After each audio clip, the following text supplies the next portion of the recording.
大家好, Jiaobao. I'm Lisa Cheng Smith of Hai Taiwanese Pantry, and welcome to Cooking with Steam. This series is going to show you how to cook with, I like to say cook with water, but it's really cooking with steam, in a little device called the Datung Dianguo, which means electric cooker, and it is ubiquitous in Taiwanese households. I grew up with one. It's a very, very simple appliance. Actually, the design has been unchanged for over 50 years. So you put water in it, you boil it, it will generate steam and cook whatever it is that you have. All the recipes that we present in this show are going to be developed for the Datung, but there's nothing keeping you from cooking with steam on your stovetop, over a wok, or however else you might want to jerry-rig it.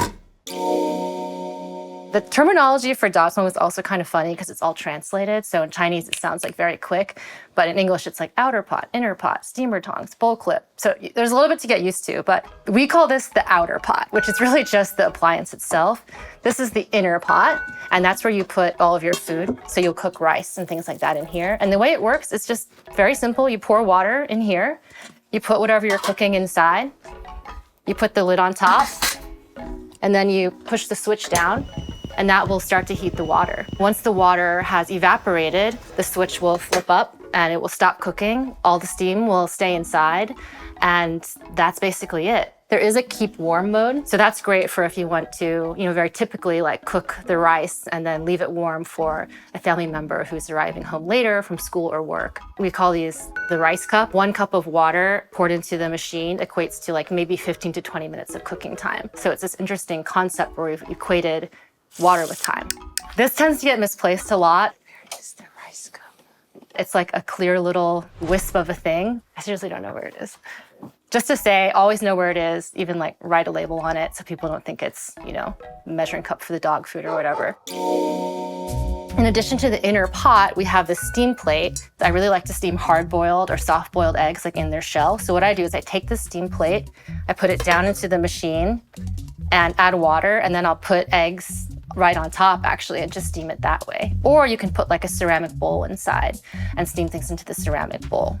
When it comes to the rice paddle, which is, very typical, nice feature too for the lid, where if you are opening it and you're, wanting to stir your rice or get something out, you just like put the lid like this. So you're not, putting a hot lid and creating condensation all over your counter. It comes with what we confusingly call the inner pot lid, and that goes on the inner pot.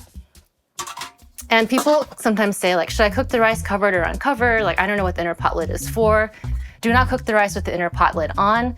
What I love to do with this is I'll be cooking soup, I'll be cooking rice, whatever. It's the end of the night, I don't want to do any dishes. I just put this on and put this in the fridge. And then the next day, take it out, put it in, pour some water in, and then just steam it to reheat. These we call the steamer tongs. So this kind of goes like this and lets you pick up a hot thing like that and put it onto like a pot holder.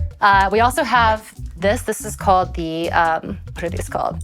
Steamer tongs. These names are great, right? No, this is called the bowl clip. It just lets you like do this. So if you have like a small stainless steel cup or a bamboo steamer, even on top that's very hot, you can just use this to pull that off. And then the other thing that we have is this is called upper pot. I should make a t-shirt that says outer pot, inner pot, upper pot. And this actually sits right into this inner pot. And so that makes like a double layer steaming surface. So one thing my mom used to do is she would cook rice in here and do like a really simple like pork meatball thing on top and steam that at the same time. So there's 2 sizes. There's the bigger one, which is an 11-cup steamer, and there's a smaller one, which we call the 6-cup steamer. So 6-cup means basically like you could serve like 3 to 4 people rice from this. 11 cups sounds like a whole lot of rice, like who wants 11 cups of rice? But really what this is it's a big steamer that's more suitable for, like if you want to make a big pot of stew, steam a whole fish, which you can do in here.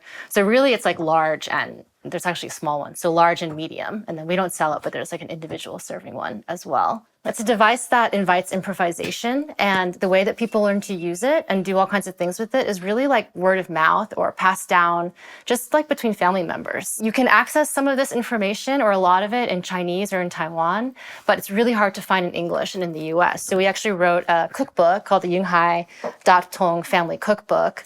We developed all these recipes and wrote them, and really it's to kind of impart all the tips and tricks and recipes that we know from our families and friends so that other people can take advantage of that knowledge. And then I forgot what else I'm supposed to talk about. Bamboo steamers. And the steamers. So these are handmade Cypress steamers from Taiwan. They're really made to actually fit onto these machines.